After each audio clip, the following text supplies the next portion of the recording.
Welcome to this edition of the Head to Head Podcast. I'm your host, Cam McKinney, and this is episode number 158 of the podcast. And in this edition of the podcast, I'm talking about the biggest story in the NBA right now. No, it's not the NBA postseason. It's the fact that Celtics president Danny Ainge is stepping down, and his replacement is going to be Celtics head coach Brad Stevens. So yeah, Brad Stevens will no longer be the head coach of the Boston Celtics. He will be the president, and Danny Ainge is leaving the organization. Absolutely no one saw this coming. We all thought that Danny Ainge would retire soon due to health issues he's had in the past, but nobody could have expected that 44-year-old Brad Stevens, who is one of the better head coaches in the NBA, would be his replacement and not be the head coach of the Boston Celtics. Yes, the Celtics had a down season, but Brad Stevens has been to 3 of the past 4 NBA Eastern Conference Finals. So yes, and there are some people who are saying this isn't a promotion for Brad Stevens. I clearly think this is a promotion for Brad Stevens, and it's going to be super fascinating to see what Brad Stevens does with this roster. He now has 2 star players, and he has to build around them, and he has a lot of issues facing the team, like what are they going to do with Kemba Walker and his health issue? That is the big anchor holding the Celtics down. I mean, what to do with an aging point guard who can't play back-to-backs? Think about this. They rested Kemba from back-to-back so that he would be ready for the NBA postseason, and then he wasn't. Is Brad Stevens going to be able to trade Kemba away without giving up a valuable asset? And the other issue being, he has to try to think about what he's going to do with Robert Williams. Robert Williams had a breakout season for the Celtics. He is the only player on the Celtics who's leaving the season better than he already was. You could argue Jason Tatum has reached that next level, but still, Robert Williams is the only one, maybe Jaylen Brown as well, who showed major improvement. But the issue for Robert Williams is kind of the same issue for Kemba Walker. He's not reliable. He doesn't play enough basketball games. What Brad Stevens needs to do as the executive for the Boston Celtics is put Jason Tatum and Jaylen Brown around a bunch of role players who aren't young guys. The only young guys I want remaining on this team are Peyton Pritchard, Robert Williams, and Aaron Nesmith, who I thought showed really good potential at the end of last season. The rest of them, the Grant Williams of the world, the Romeo Langfords, the Semi Ojales, I'm done with those kind of players. If you're going to not pay players, get some veteran role players on this team at league minimum, and bring in some players not named Tristan Thompson, who has been to the NBA postseason. I think Tristan Thompson was kind of part of the problem last season. I didn't really like his remarks about how the regular season didn't matter. I don't think that's the right mantra for this current Celtics team. Remember, Kyrie Irving had that same energy where he was talking about the regular season doesn't matter, it's all about the postseason. Then that team went to the postseason and was beaten by the Bucks.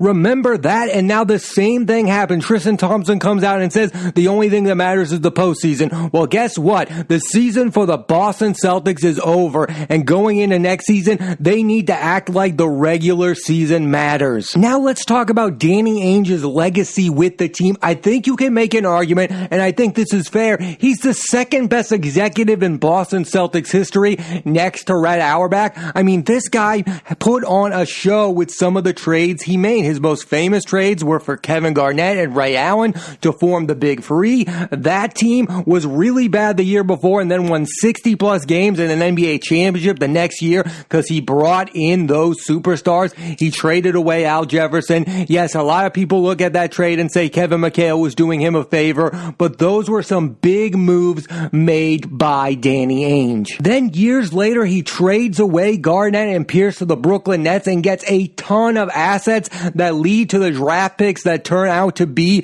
Jason Tatum and Jaylen Brown. I mean, I now know we look at that trade a little bit differently. Like, that was a smash hit home run back then, and maybe it isn't right now because the Brooklyn Nets are still in the postseason and the Boston Celtics are at home. But at the time, that was a massive, massive trade made by Danny Ainge. And not everything that we all thought was going to happen happened because of that trade. Like after that trade, we all thought the Boston Celtics were going to become the premier team in the NBA, that they were going to become a basketball dynasty. But I don't think it all fell apart due to this trade. This trade still holds up for me personally. I mean, he was really smart. I mean, Danny Ainge even talked about the fact that he was there when Robert Parrish, Larry Bird, and Kevin McHale got older, and he thought the Celtics should have traded those players away. So for him to trade away Garnett and Paul Pierce, arguably the greatest Boston Celtic of all time, is a really smart move as a basketball executive, and it shows that he didn't care what the fans thought of him, which I think is really important thing about an executive. If an executive is making moves to make the fans happy, they are doing the wrong thing. And I think that's why Danny Ainge was a great basketball executive. He did what's best for the team, not what's best for the fans. I mean, his first move as Celtics president was to trade away Antoine Walker, who was a fan favorite at the time. You also have the Kyrie Irving trade. Yes, a trade that a lot of people feel differently right now about it than they did when it happened. But remember, this guy traded away Isaiah Thomas, a fan favorite who was the last pick of the draft, who Brad Stevens and the Celtics turned into a 29 point per game scorer. And Isaiah Thomas was talking about making a max contract. He traded him away, and Isaiah Thomas has had health issues since, and they got Kyrie Irving. Yes, maybe that was the worst thing that ever happened to the Celtics, but at the time, that was one of the best things possible. I would still make that trade 1,000 times out of 1,000 times. Yes, Kyrie Irving has become a nuisance to the Celtics, but still, I'm a fan of Kyrie Irving, and I would have done that trade over and over and over again. You cannot blame Danny Ainge for making that deal, especially when some people criticize him for not trading for Kawhi Leonard, for not trading for Paul George, for not trading for Jimmy Butler. That was the one time he went all in and brought that guy. And again, it's not the only time. He brought in Garnett. He brought in Ray Allen. He has made moves for superstar players. He is a win now kind of guy. He could have a really good team, but if Danny Ainge didn't think the Celtics were competing for a championship, he was going to make the big move over and over and over again. I also forgot to mention the trade that led to Isaiah Thomas coming to the Celtics. I mean, the Celtics took a 6-man and turned him into an MVP candidate. That's one of the bigger trades in Celtics history. So for all these people that say Danny Ainge didn't always make the great trades, I think more often than not when he made trades, they turned out to be good ones. Now, not all of his trades turned out to be great. There's one specifically that I think aged really bad, and it's not all Danny Ainge's fault. They traded away Kendrick Perkins to the Oklahoma City Thunder, and they brought back Jeff Green. Now, Jeff Green had some health issues, but Jeff Green did not live up to being a star player like his potential ceiling could have been. Now, he was a nice player for the Celtics, but Kendrick Perkins was coming off a year where the Celtics lost Game 7 of the NBA Finals basically because they didn't have Kendrick Perkins. And I think the Celtics have had a rebounding issue ever since they let Kendrick Perkins go. I think Kendrick Perkins should have remained a Celtic for the foreseeable future. I don't think that trade aged very well. I think that's one of the worst trades that Danny Ainge made during his time with the Boston Celtics. I think one of the biggest criticisms of Danny Ainge is that he only won one championship in 18 seasons with the team. Well, guess what? He went to the conference finals 4 times. He went to the NBA finals one more time against the Lakers. I mean, the Celtics were, that big three is really the team that should have won more championships. Kevin Garnett got hurt that second year, and then year 3, Kendrick Perkins went down, and Kobe Bryant went all out in that NBA finals. I don't want to reminisce about all of that, but those are facts. That's the team that should have won an NBA championship. I don't look at any other team other than that team that had Kyrie, Jason Tatum, and Jaylen Brown as a team that the Celtics had that should have won the championship. So, do I think that Danny Ainge should have won 1 or 2 more titles? Yes, but I don't think Danny Ainge left a dynasty on the hold here. Like, I don't think he was holding them back. There are so many years when the Celtics made the conference finals where I don't think they should have, and they were also also facing LeBron James. I mean, people can't ignore that fact. This is like saying that Charles Barkley should have won a championship in the 90s. Michael Jordan was there. You can't ignore the fact that Michael Jordan is one of the greatest players in NBA history. The same way you can't ignore the fact that we are living in the LeBron era. LeBron has stolen a lot of championships from a lot of teams, including the Boston Celtics and including Danny Ainge. Given his circumstances, I think Danny Ainge did a fantastic job with the Boston Celtics. Again, that big three with KG, Paul Pierce, and Ray Allen, they should have won one. That Kyrie team, they probably should have won if they lived up to their potential, and they probably would have if Gordon Hayward did not get injured. Those are all factors, but the biggest reason why they didn't win more is because they were playing in an era where LeBron dominated, Kevin Durant, Steph Curry, and Klay Thompson dominated. I mean, which of those teams should the Celtics have beaten? You get what I'm saying? Like, there was never a year other than the Kyrie year, or other than some of those years with the big three,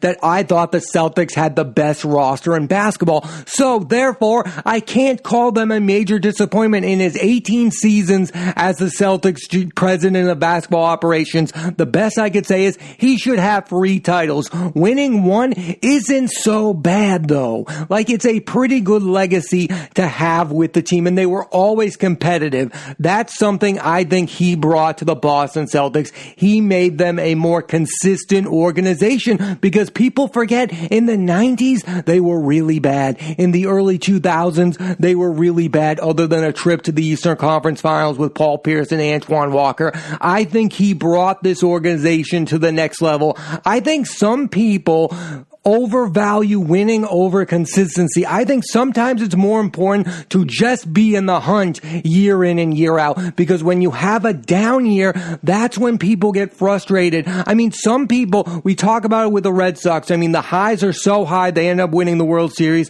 and the lows of finishing last place are unwatchable. With Danny Ainge and the Boston Celtics, they were never unwatchable, other than maybe those first 2 seasons with Brad Stevens. That first year with Brad was really bad. And of course, the first season with Doc Rivers. But then they quickly turned it around. I get it. Some people will listen to this and say consistency doesn't matter in the NBA. You can go from being the Knicks to losing it all of a sudden bring the Brooklyn Nets, who were bad forever, and then you get Kyrie, then you get Harden, then you get Durant, and then you become winners. Well, guess what? If you go years and years and years of being inconsistent, people don't watch that. I mean, people ignored the Knicks for the longest times. All the Knicks had to do was get to like a little above 500, and then people got excited about them.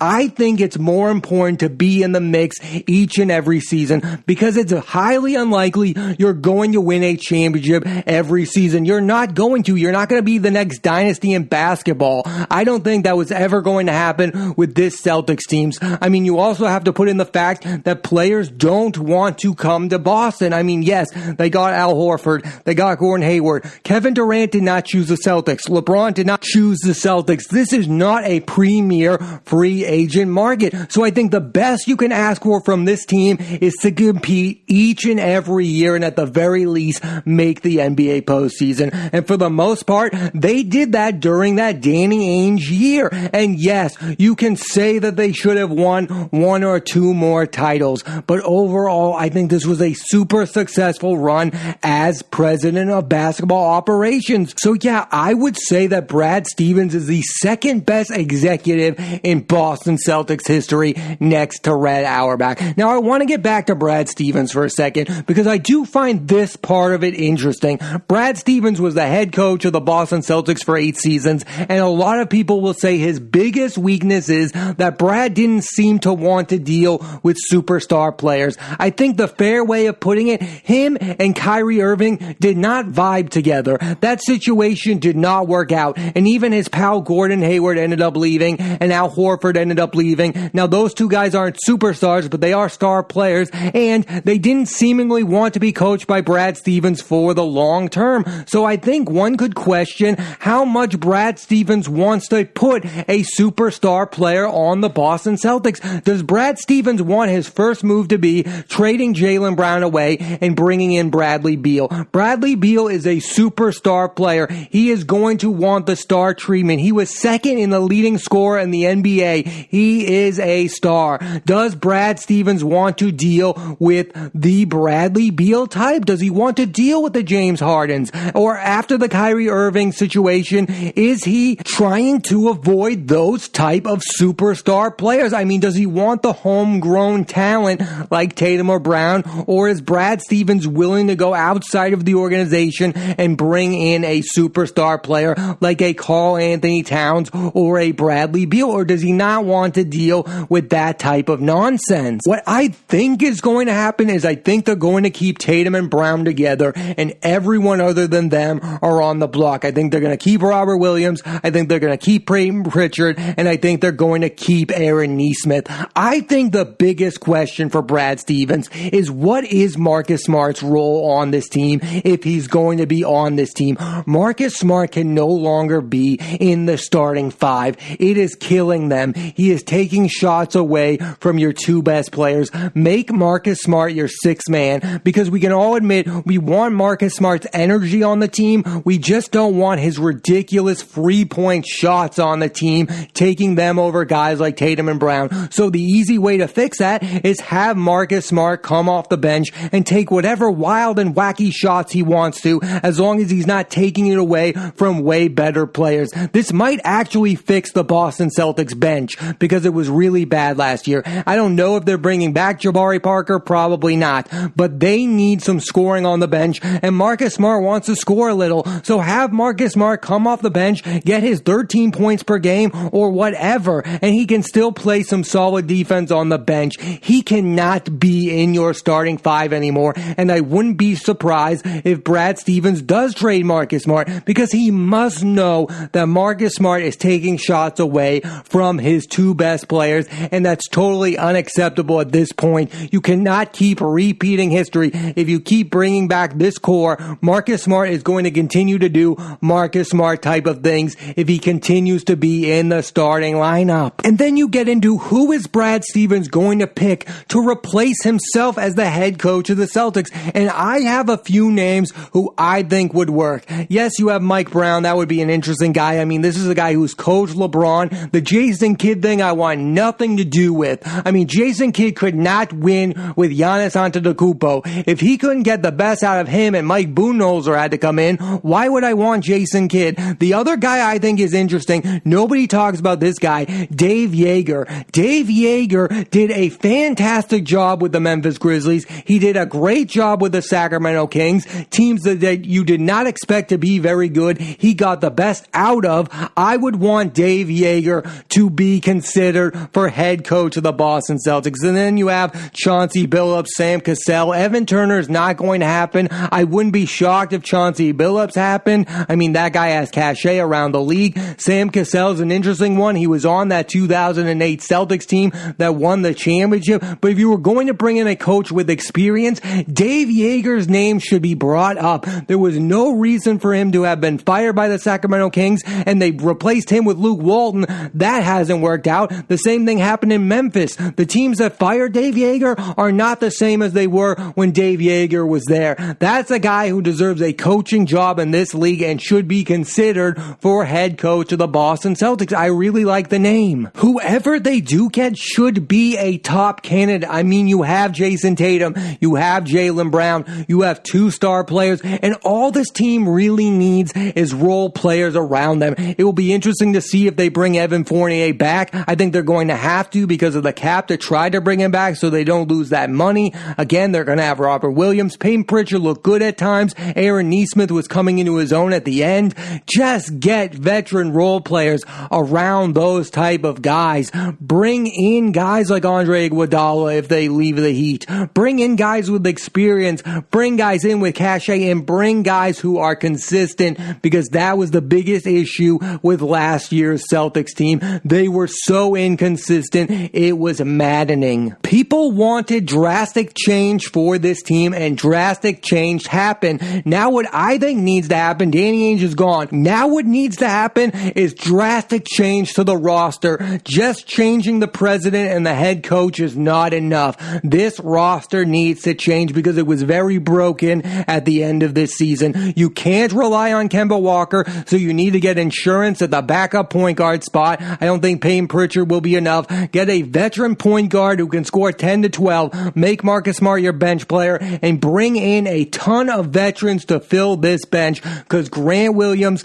Semi Ojeleye, Romeo Langford, they're not enough to fill out an NBA bench. I hope this means that the Celtics are going to bounce back next season, but right now, that's to be determined. The last thing I'll say about all of this is I really enjoyed the Danny Ainge, Brad Stevens era for the Celtics. These past 8 years have been kind of unexpected. After Doc Rivers left, I thought they were in for a world of hurt, and then they went to 3 conference finals and they competed each and every year. No matter if you think that they were underachievers, I really enjoyed this era. I really enjoyed Danny Ainge as the president, and I really enjoyed Brad Stevens as the coach, and I hope this new era is just as good, if not better. Thanks for listening to this edition of the Head to Head Podcast. I'm Cam McKinney, and there'll be a new episode of the podcast every Monday on Apple Podcasts and iTunes. So please rate, review, and subscribe.